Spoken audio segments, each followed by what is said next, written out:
शंकराचार्य जी की गिरफ्तारी को लेकर, उनको नज़रबंद करने को लेकर। और यही कारण है कि इस पूरे मामले में जो अभी रिपोर्ट आदि आई है, जो मेडिकल रिपोर्ट कहा जा रहा है, ये मेडिकल रिपोर्ट उन बच्चों के साथ कुकर्म हुआ, उसकी पुष्टि करती है। उन बच्चों के साथ शंकराचार्य जी या उनके शिष्य ने कुकर्म किया, इसकी पुष्टि नहीं करती, ये अदालत करेगी। लेकिन मीडिया आपको ये बता रही है कि उस बच्चों के साथ कुकर्म शंकराचार्य जी ने और उनके शिष्यों ने किया। ध्यान से देखिए, उन वो बच्चे आशुतोष के ही शिविर के बच्चे हैं। वो शंकराचार्य जी के किसी विद्यालय, किसी गुरुकुल, किसी के बच्चे नहीं हैं। और इस केस को साबित करने के लिए उसके ही शिविर में आरोप है कि उनका कुकर्म किया गया। अब मेडिकल रिपोर्ट में ये आएगा कि उस बच्चों के साथ कुकर्म किया गया। किसने किया ये नहीं आएगा। ये साबित करना पड़ेगा जो बच्चे हैं और उस आशुतोष को और उत्तर प्रदेश पुलिस को, उत्तर प्रदेश सरकार को। इसलिए बहुत सारे लोग घबरा-घबरा कर फ़ोन कर रहे हैं। बिल्कुल मत घबराइए, क्योंकि शंकराचार्य जी बिल्कुल निर्दोष हैं। मेडिकल रिपोर्ट सिर्फ़ इसकी पुष्टि कर रही है कि उसके साथ कुकर्म हुआ। कुकर्म किसने किया ये कोर्ट में बहस में तय होगा। और जिस तरह की याचिका और लगाए गए हैं, वो पूरी याचिका, कोर्ट के ऑर्डर्स और एफआईआर में इतनी विसंगतियां हैं कि ये केस साबित हो ही नहीं सकता, क्योंकि शंकराचार्य जी थे ही नहीं।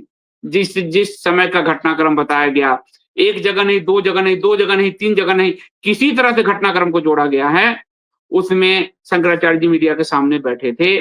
तो ये पूरा केस ढाने वाला है। लेकिन चूंकि अभी शंकराचार्य जी के पूरे पद को खत्म करना है, शंकराचार्य जी की गरिमा को डाउन करना है, क्योंकि जो बीफ से पैसे आ रहे हैं, वो जो बीफ माफिया जो अरब में है, अमेरिका में है, यूरोप में है, वो भी घबराया हुआ है। और ये बीफ माफिया का दबाव था, जिसके कारण सत्ता ने गौ रक्षकों को गुंडे तक कह के उनका डोजियर तक बनवाया और उनको मनु मानेसर जैसे को जेल तक में ठूसा।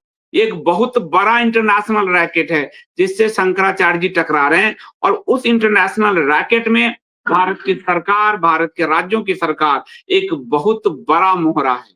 और ये मोहरा आपको एप्स्टीन फाइल मीडिया आपसे नहीं जिक्र कर रही। अगर एप्स्टीन फाइल का मेल ट्रेल अगर आप देखेंगे मेल का, तो आपको स्पष्ट लगेगा कि इस देश की सरकार कठपुतली है, चल कहीं और से रहा है। इसलिए ये बड़ा खेल खेला गया है, क्योंकि बीफ माफिया, बीफ का जो टर्नओवर है, वो उसको शंकराचार्य जी बहुत बड़ा नुकसान पहुंचा रहे थे। और इसीलिए ये पूरे साजिश को अंजाम दिया गया। इसमें सारे साक्ष्य आपको रखेंगे। जिस पुलिस अधिकारी को इसमें लगाया गया, उस पुलिस अधिकारी को हिंदुओं को मारने का इनाम योगी जी ने दिया।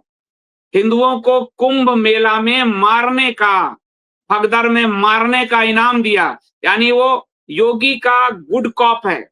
हिंदुओं के मारने का इनाम मिला है उसे। ध्यान दीजिए इस बात को।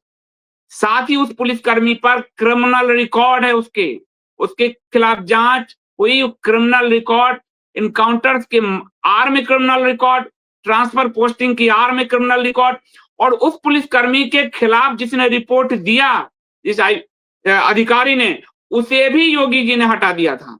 यानी योगी खुद इसमें इन्वॉल्व है उस पुलिस अधिकारी के जरिए।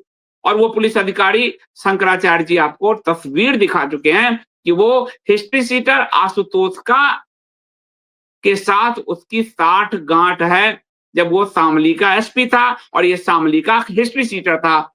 अपराधी और पुलिस मिलकर इस पूरे मामले को जांच कर रही है।